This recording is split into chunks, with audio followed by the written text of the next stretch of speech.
Alright guys, as the signings keep heating up, today we're going to be talking about why is the 2019 RFA class the way it is. So the 2019 RFA class is full of elite talent. We have never seen such an elite RFA class probably in NHL history. We have guys like Mitch Marner, Brayden Point, Mikko Rantanen, Sebastian Aho, Matthew Tkachuk, Kyle Connor, Timo Meier, Brock Boeser, Kevin LeBlanc, Patrick Laine, Konechny, I can just keep going on and on. Colin White, Kerfoot, Janssen, and I can see 3 to 4 of these guys make more than $10 million. On the defensive side, we have guys like Jacob Trouba, Zach Werenski, Will Butcher, D'Angelo, Ryan Murray, McAvoy, Cody Ceci, Ivan Provorov, and just a lot of elite talent. We're coming into an age in the NHL where contracts are being signed based on a reference point. So what is really happening is there is a big game of RFA chicken. A lot of these players are looking to see what other players are going to be signed for in order to actually sign with their team.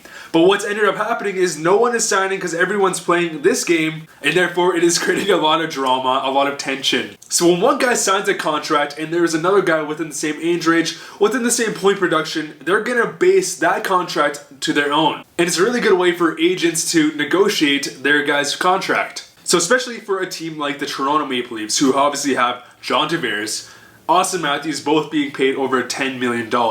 Mitch Marner is a guy that has led the Toronto Maple Leafs team the past 2 years in scoring. He is a winger, whereas John Tavares and obviously Matthews are center, but Mitch Marner is going, well, I score more than these guys. I provide just as much value as these guys. I'm great for marketing. Why should I not get paid as much as them? Or another comparable is like Brock Boeser waiting to see, what other guys are making, or like a Matthew Tkachuk. But why is this RFA class so strong? Why is there so much talent in this RFA class compared to previous years? Well, and to be honest guys, it's pretty simple. It is just because of the 2015 draft. The 2015 draft was a super deep, crazy draft, which has been a huge pipeline to all the current stars we're seeing developing within the NHL. The first overall pick was obviously Connor McDavid. We had Jack Eichel, Mitch Marner, Zach Werenski, Mikko Rantanen, Meier. The list just goes on and on. We have guys like Matt Barzal, who won the Calder, being picked up at number 16. We have guys like Brock Boeser being picked up at number 23. In the second round, we have guys like Sebastian Aho. Aho just put up 83 points in 82 games this year, and he was picked up in the second round. The greatest draft of all time is said to be the 2002-2003 draft. Just the amount of depth within that draft is just crazy. And the 2015 draft is really looking to be very similar. This is not a normal draft, guys. We're seeing guys that going in second round who could be arguably a top 3 pick. Insane talent coming out of one single draft.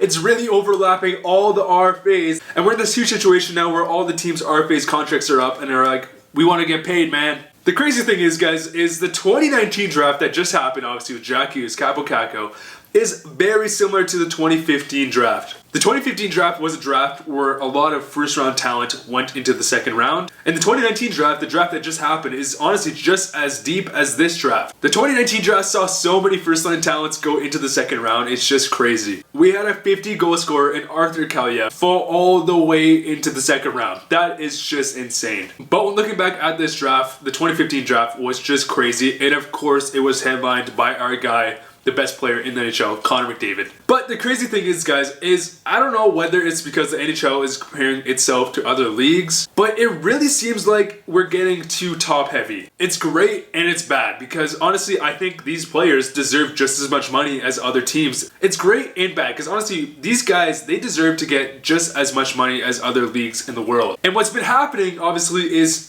a Mitch Marner will get $10 million. A Brayden Point will get $8-9 million. A Rantanen, I don't know what he's going to get. And they're going to get paid, but what's going to happen is it's going to really hurt the depth of a lot of teams unless the salary cap goes up. But guess what? It didn't go up as much as we thought it would, which is now creating a lot of issues. And we're seeing teams like the Vegas Golden Knights having to trade away a lot of pieces because they just can't afford their teams. So then we think, why don't we just raise the salary cap? What is the issue here? Well, we could raise the salary cap, but if players keep demanding so much money and teams keep giving them that much money, which is fine, guys, that's obviously their right, but it's gonna lead to another L word, lockout. And we just don't want to see that. So in return, a lot of these teams are going to be sacrificing all their depth in order to sign a Mitch Marner, in order to sign a Brayden Point, obviously Tampa Bay tax, but you see my point. This RFA class is just crazy deep though, and I don't know if we'll ever see such a talented RFA class. But anyways guys, let me know what you think down below. Thanks so much for watching. See you guys later.